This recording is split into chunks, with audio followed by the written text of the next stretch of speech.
When I woke up to find my Mustang vandalized by the president of our homeowners association, I had no idea it would lead to some unexpected turns in my life. Now, as I watch her being led out of her house in handcuffs, I can't help but think about whether she ever realized she was challenging someone she shouldn't have. Let's dive into what happened. It was a typical morning, around 7 a.m., and I was standing in my driveway taking in the scene. My coffee mug lay shattered on the ground, and there were long, deep scratches across the hood of my Mustang.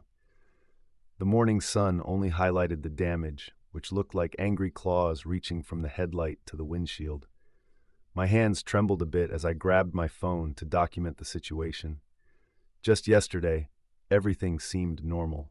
I had parked my car in my usual spot after a long day at my tech company and even added a small "Save the Bees" bumper sticker that my daughter Emma had given me.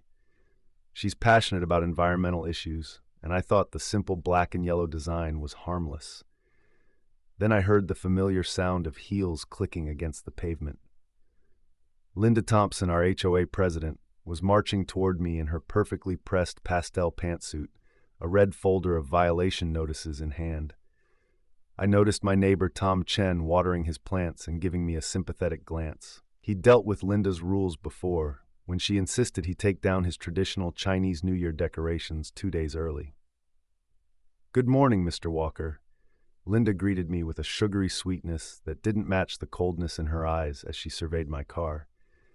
"I see you've made some modifications without HOA approval." She opened her folder with her perfectly manicured fingers and pulled out a fresh violation notice. "It's just a bumper sticker, Linda," I replied, trying to keep my tone calm. "Section S, paragraph 3 of our bylaws clearly states that all exterior modifications must be approved by the committee," she informed me with a smile that didn't reach her eyes. She continued, "We have standards to maintain and property values to protect. I'm sure you understand." I did understand, though perhaps not in the way she intended. I realized Linda had turned our once peaceful neighborhood into her own little kingdom, ruling with strictness hidden beneath her pastel cardigans and forced smiles. Just last week, she had pressured elderly Mr. Peterson to remove his beloved garden gnomes, declaring them tacky. The consequences of her overreach were becoming all too clear. Maria Garcia had to remove her lovely vegetable garden because it didn't comply with the approved plant list. I took a moment to absorb what had happened, trying to pick up the pieces of my shattered coffee mug. Linda, our neighborhood association spokesperson, gave me a tight-lipped smile as she placed a violation notice under my windshield wiper. "If you've made it this far and are enjoying the drama of these HOA stories, you're not alone. Don't miss out on the rest of the story. Hit that subscribe button and stay tuned for even more shocking twists." "You have 48 hours to make the changes," she said, turning away. "If not, we'll discuss this at the next board meeting." What Linda didn't know was that I had installed security cameras last month after hearing about some nearby car break-ins. Once she was gone, I quickly pulled up the footage on my phone. There she was, at 6:30 a.m., deliberately scraping her keys across my car's hood and mumbling about enforcing the rules. Just then, Tom rushed over, phone in hand. "I got it too," he whispered, showing me the video from his doorbell camera. "This isn't the first time. She's been targeting anyone who questions her." As I reviewed the footage, I felt a mix of determination and strategy. Linda had no idea who she was up against. The timing felt significant. I was set to finalize the sale of my tech company for $50 million the next day. I had kept a low profile, appreciating the simplicity of my middle-class neighborhood. But as I watched Linda confront Maria about her wind chimes, I recognized that change was necessary. "Hey, Tom," I said cautiously, "how much do you know about HOA voting rights and property ownership around here?" His eyebrow arched with interest. "I'm a real estate lawyer. Why do you ask?" I smiled as I tucked Linda's violation notice into my pocket. "I think it's time we explored some investment opportunities in Oakwood Estates. First, I need to make some calls about a few properties that might be for sale." When I headed inside to check my camera's cloud storage, I heard Linda's voice echoing, "Mrs. Garcia, those wind chimes aren't on the approved outdoor accessories list." I paused at my door, noticing how defeated Maria looked. Little did Linda know, her tightly controlled world was about to shift. I just needed to play this smart. After all, the best approach often requires patience, and instead of anger, I had a plan in the works. Sipping my morning coffee, I heard a knock on the door. It was Tom, his hands shaking slightly as he held his phone. "You need to see this." His voice was barely audible as he spoke. I let him inside, noticing how he kept glancing over his shoulder, as if he feared someone might be watching. Tom's doorbell camera had captured more than just the vandalism from last night. It had recorded weeks of Linda's late-night visits to my car. The footage showed her, in her familiar pink robe, keys in hand, mumbling about teaching that troublemaker a lesson while she dragged her keys across my Mustang's paint. Each video seemed worse than the last. She was getting bolder with every act. "There's more," Tom said, pulling out a thick folder. "She's been doing this to everyone who stands up to her." He spread dozens of photos across my kitchen table. There were images of Mrs. Rodriguez's flower beds, ripped up after she questioned the new landscaping rules. The Collins family's basketball hoop lay broken after they opposed the no sports equipment policy. Even Tom's own garden gnomes had disappeared after he voted against Linda's pool renovation project. As Tom talked, I opened my banking app. The notification was still hard to believe, $50 million sitting there after selling my cybersecurity startup. I had kept it under wraps, still driving my 3-year-old Mustang and living in my modest house. But now, seeing Linda's smug face in those videos sparked something in me. "Watch this," I said to Tom, pulling up the county property records on my laptop. "Look who owns the mortgage company that holds most of the loans in our neighborhood." My fingers moved swiftly across the keyboard as I unveiled the complex web of shell companies Linda had created. She wasn't just terrorizing us with HOA rules. She was profiting from every forced sale, every refinancing, and every desperate homeowner unable to pay her outrageous fines. Just then, my phone buzzed with another HOA violation notice for unauthorized vehicle modifications and a deteriorating appearance. A $500 fine was due within 7 days. The notice included a photo of my keyed car, presented as evidence of my so-called negligent maintenance. I called my lawyer right away, putting him on speaker as he outlined my options. I could see Tom's eyes growing wider with every word. Linda had been careful, building her little empire of fear one violation at a time. However, she had made a significant mistake. She underestimated me, thinking I was just another resident she could bully into submission. "Tom," I said after hanging up, "would you be willing to share those videos with a judge?" He eagerly nodded, but then froze when we heard a car door slam outside my window. I watched as Linda paced up and down the street, her pink clipboard in hand, jotting down violations. When she stopped in front of my house, her expression twisted into a sneer at the sight of my car. That's when I noticed something unsettling. She was wearing the exact pink robe from the security footage. My stomach dropped. It was clear she wasn't even trying to conceal her identity anymore. She wanted me to know it was her. I had thought I was just buying a nice house in a quiet neighborhood. I turned to Tom, who was also Linda snapped photos of my damaged car, and said, "It looks like I might have found a better investment opportunity." I opened the real estate listings for our area and clicked buy on the first house I saw, then the next, and another after that. Tom stared at the screen in disbelief. "What are you doing?" he asked. With a smile, I sent the purchase confirmations to my lawyer. If Linda wants to play games with property values, let's see how she deals with a new neighbor who has deep pockets. Just then, my phone buzzed again. A new violation notice. This time, it was because of unauthorized surveillance equipment. She must have spotted Tom's doorbell camera, but there was a twist. The notice included bold red letters at the bottom stating that there would be an emergency HOA board meeting tomorrow night, and attendance was mandatory. Looking at that notice, a thought crossed my mind. How many others had Linda intimidated in this way, and could I buy more houses before the meeting? Tom left with a copy of the video safely backed up on my cloud storage. Through the window, I watched Linda continue her rounds, oblivious to the fact that her authority was about to face a significant challenge. I opened my laptop once more to search for more properties for sale in the neighborhood. One thing felt certain, Tomorrow night's meeting was going to be very interesting. I sat in my home office, examining the property map of Oakwood Estate spread across my desk. Red circles marked the 6 houses I had quietly purchased under different company names over the past month. Linda had no idea that while she was busy writing me up for my Mustang, I was quietly becoming one of the largest property owners in the area. The previous night, I had received a text from Tom showing Linda once again taking photos of my car. This time, she was accompanied by her friend Susan from the board. Both were shaking their heads and pointing at my bumper sticker, looking like kids plotting to steal cookies. The problem was, these cookies had already cost me $112,000 in paint damage. My phone buzzed again.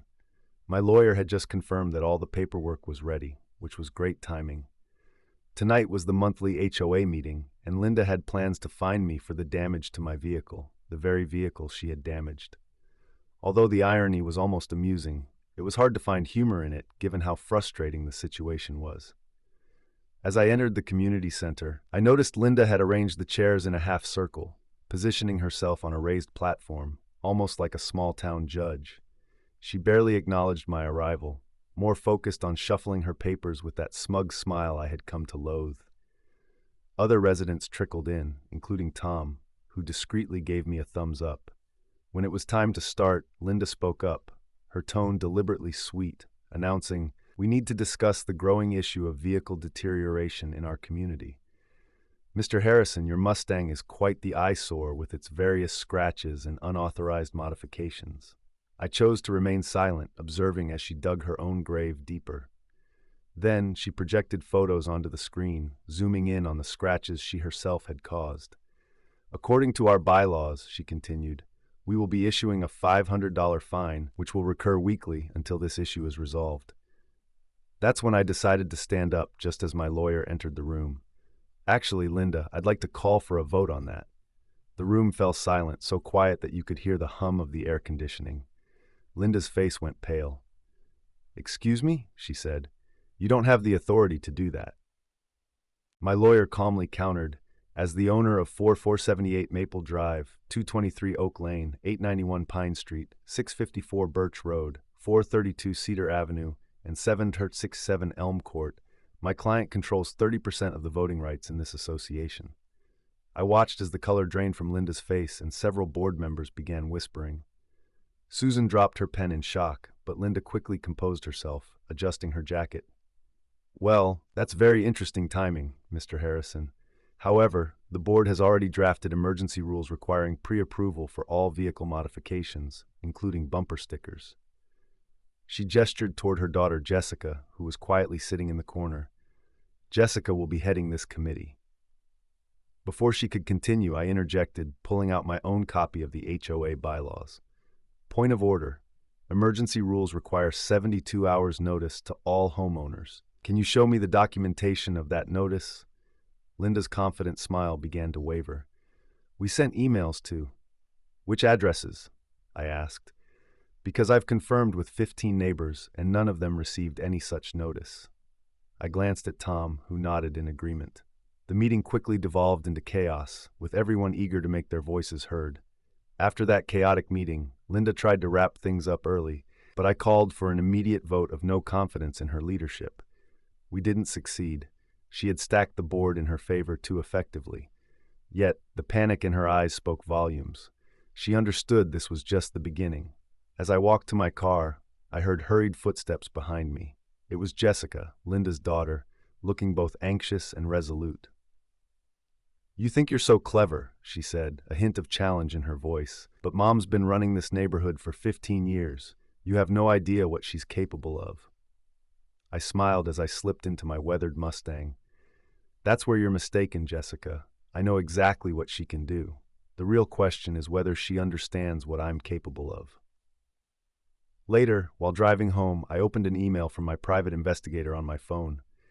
The subject line read, "Thompson Financial Holdings ownership records found."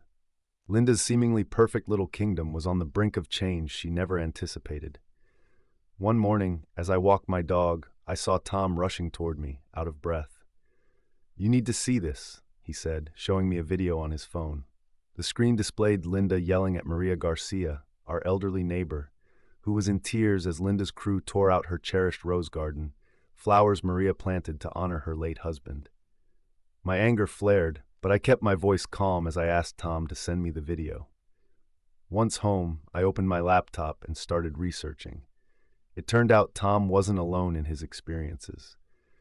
My inbox filled with security footage from other neighbors detailing Linda's behavior, harassing Mr. Peterson about his garden gnomes until he moved away, threatening single mom Sarah Jenkins over her kids' chalk drawings, and penalizing the Williams family for having a wheelchair ramp that didn't fit her idea of aesthetics. I called an emergency meeting at my house, and 20 neighbors showed up, each ready to share their own unsettling stories about Linda. Maria brought her famous empanadas, her hands still stained from trying to salvage what remained of her roses. Mr. Peterson joined us via video chat from his son's house. He had to relocate after Linda's relentless fines left him financially drained. "She's not just mean," Sarah Jenkins said, cradling her youngest child in her arms. "She's breaking laws, but no one can afford to fight her in court." That's when I revealed my plan.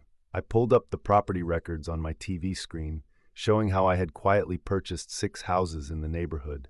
I noticed Tom's eyes widen in realization, but the real surprise came when Maria's daughter, a paralegal, pulled up an old county map and pointed to the original property lines. "Look at this," she said. We gathered around the screen, our excitement growing as we realized that we had legal grounds to challenge the rules Linda had been enforcing on land that didn't even belong to the HOA. Just then, my security system alerted me that Linda's daughter, Chelsea, had joined the HOA board that morning. They thought they were gaining control, but they didn't realize I was already several steps ahead. While everyone focused on the map, I received an email confirming my purchase of 3 more properties.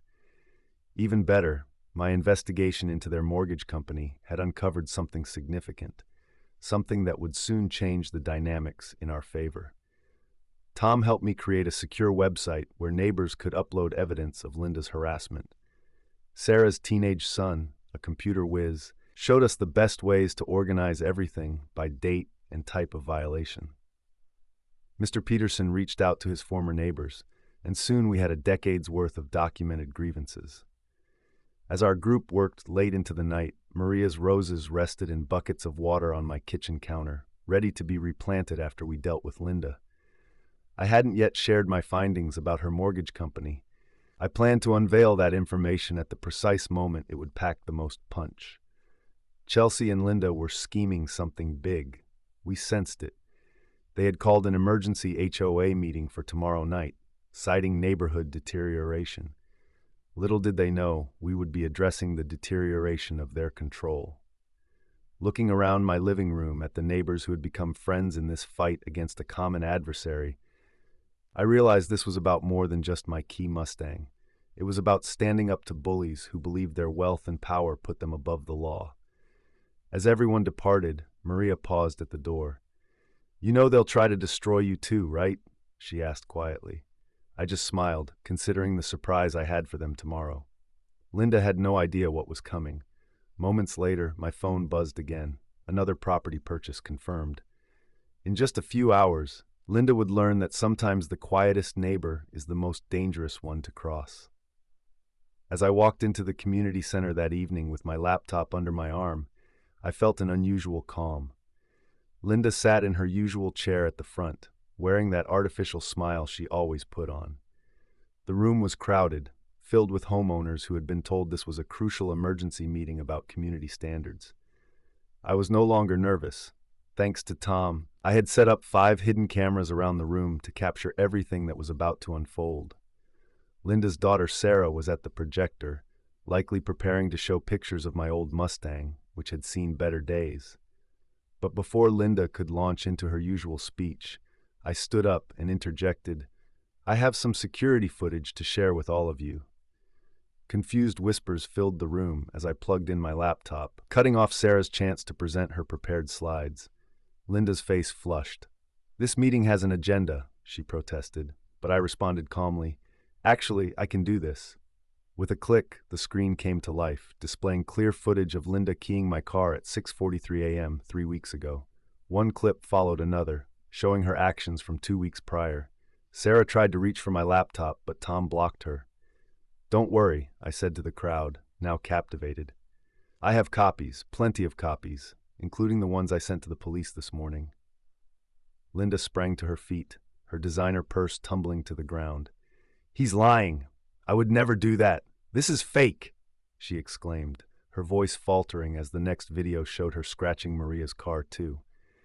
"And remember when you told Mrs. Chen her garage door was the wrong shade of white?" I switched to another slide. "Here are the property records showing you approved the exact same color for your friend Barbara last year. And by the way, here's the evidence that your daughter's company received all those painting contracts." The room erupted in chatter. Mr. Peterson stood up, waving his cane. "She did the same thing to my garden gnomes, said they were unapproved decorations, yet Barbara's flamingos were fine." I raised my hand for quiet. "It gets better. Linda, do you remember that mortgage company that bought your house last month when you refinanced? The one that gave you a great rate? I own it. I have owned it for weeks, just like I own the company that's been purchasing properties in this neighborhood." Sarah shouted, "You can't do this. We control this neighborhood. My mother has run this HOA for 15 years. I interjected, "Had run it," as I pulled up the next document. "The State Attorney General's office is quite interested in the pattern of selective enforcement I've documented. They're especially curious about the whereabouts of—" As I faced the crowd, I couldn't help but mention the recent hike in our HOA fees, up 60% last year, with no visible improvements in sight. Just then, Linda dashed towards the computer, knocking over chairs in her frantic motion. "I won't let you ruin everything I've built," she cried, reaching for the laptop. In her haste, she tripped on the cord, sending it crashing to the floor. However, the footage continued to play on the projector, now revealing her destruction of Maria's garden at midnight. The room fell silent as Linda scrambled to her feet, her mascara smudged. "You don't understand," she sobbed. "I did everything for this community. They needed someone to maintain standards. Without me, this place would look like a rundown neighborhood." Maria stood up, phone in hand. "By the way, Linda, you're live on Facebook right now. My cousin at Channel 5 is very interested in this story." The flashing blue and red lights outside made Linda's face go pale. Police cars were arriving. Sarah tried to rush to the back, but Jenny, Tom's wife, was already there, recording more incriminating evidence on her phone. I watched as Linda sank into her chair, overwhelmed. "Oh, and let me remind you," I added, "remember when you said my bumper sticker was ruining property values? Here's a real estate analysis showing how property values dropped 15% under your leadership compared to nearby neighborhoods. Turns out the only thing hurting property values was you." Just then, the police walked in as Linda made a final attempt to grab the evidence, but it was too late. Everything was documented and in the hands of the authorities. As they led her away, I couldn't resist putting a new bumper sticker on my freshly repaired Mustang. Karma comes full circle. The morning of the final HOA meeting began explosively. Linda had thrown a rock through my front window, accompanied by a note that read, "Leave Oakwood Estates or else." That was just the push I needed to put an end to this saga. I entered the bustling community center filled to capacity, where Linda sat at her usual table, sporting her fake pearls and that familiar smug smile. Little did she know, in my briefcase lay enough evidence to end her reign for good. Before she could launch into her typical speech, I stood up and said, "I have some fascinating security footage to share." The projector flickered to life, ready to reveal the truth. Linda King was not the only one in trouble. Mrs. Johnson's minivan and Mr. Chen's new Prius were part of this unfolding drama. The room fell silent, and you could almost hear a pin drop. Linda shot up from her seat, her face as red as a ripe tomato. "That video is fake. He's trying to destroy our beautiful community," she exclaimed. But then I played the audio. Her voice was unmistakable as she quietly talked about teaching us all a lesson. Next came the spreadsheets, documents that detailed every illegal fine she had issued, every family she had forced out, and every dollar she had collected through her phony community improvement fees. I had spent months with a forensic accountant to pull this information together, and the best part? I had already sent copies to the FBI's white-collar crime division. "You think you're so smart," Linda scoffed, clutching her designer purse tightly. "But you have no idea who you're dealing with. My husband's law firm." I couldn't resist interrupting with a smile. "You mean the one that just got bought out last week? Guess who signed those papers?" The look on her face was priceless. At that moment, her daughter Sarah darted toward the door, clutching a box of documents. However, Officer Rodriguez, I had invited him after filing reports about vandalism, was right there, ready to intervene. Those documents turned out to be crucial, proving that Linda had been forging signatures on documents for years. In the following hours, everything unfolded like a line of falling dominoes. The police led Linda and Sarah away in handcuffs. The state attorney general's office began a full investigation. Meanwhile, the remaining board members, realizing they might face similar consequences, started revealing every shady deal Linda had ever made. 3 months later, I felt a real sense of accomplishment. Drawing from my experience in tech, I developed a new neighborhood app that allowed residents to vote on community decisions directly. Many of the families Linda had pushed out began to return, thanks to the affordable housing options I had set up in the properties I purchased. Mr. Peterson's garden gnome collection blossomed into an impressive display, while Maria's native plant garden transformed into a butterfly sanctuary that local schools now visit. Tom Chen even initiated a weekend farmers market in the community center parking lot. Even Mrs. Johnson, who had nearly lost her house to Linda's fraudulent fines, became our new community board president. Just last week, I received a letter from Linda's prison cell asking me to remove my Save the Bees sticker, claiming it still violated HOA regulations. I decided to frame it and hang it next to my new community initiatives, a reminder of how far we've come. My car now proudly displays a whole collection of bumper stickers, each one symbolizing a family that has returned home. Some evenings, I find myself sitting on my porch, observing kids zooming by on their bikes.